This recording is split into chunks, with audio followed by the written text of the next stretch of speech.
Welcome back. You're joining us for another deep dive. And today, we're really zooming in on the diversity visa lottery. You've probably heard the name floating around, right? We want to give you a solid grasp of what it is using what our sources tell us. Yeah. So maybe starting simply. Yeah. What is it exactly? Sure. So at its core, the diversity visa lottery is a U.S. government initiative.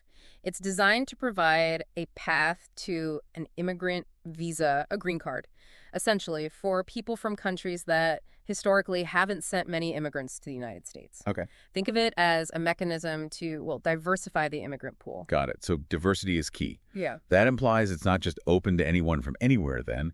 There must be restrictions based on your country of origin. Precisely. That's fundamental. The program's explicit goal is diversifying the national origins of immigrants coming to the U.S. This means it's mainly for individuals from countries with low rates of recent immigration. Right. And interestingly, the list of who's eligible can actually shift from one year to the next. It all depends on those immigration statistics.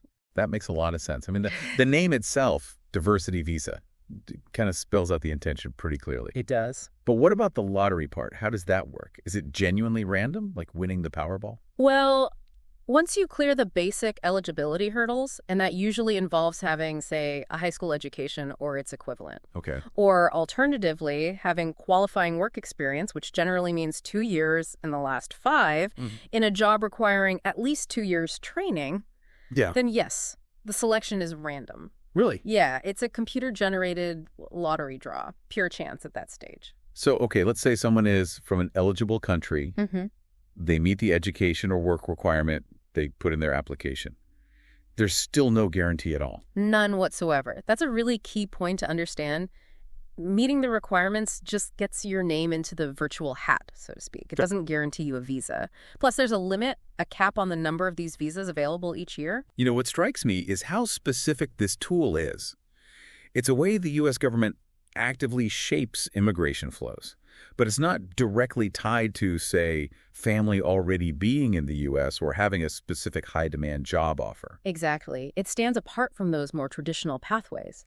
If you look at the bigger immigration picture, this is a deliberate strategy. It's an attempt to consciously shift away from established immigration patterns and, actively encourage people from parts of the world that are currently underrepresented in the U.S. immigrant population. Makes sense.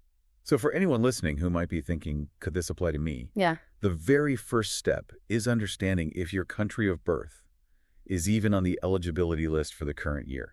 That's the starting block. Absolutely. And it really underscores that immigrating to the U.S. isn't, a single process. There are multiple routes. Yeah. Each has its own logic, its own goals.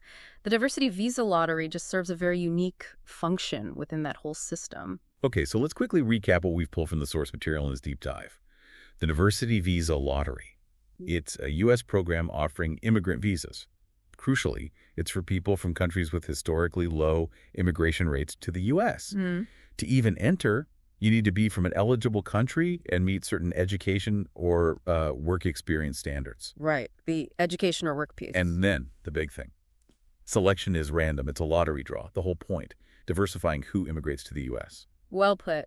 And, stepping back, it makes you think about the whole concept, doesn't it? A government using a lottery system to consciously influence its demographics. It definitely raises interesting questions about, the objectives behind such policies and what their effects might be, intended or otherwise.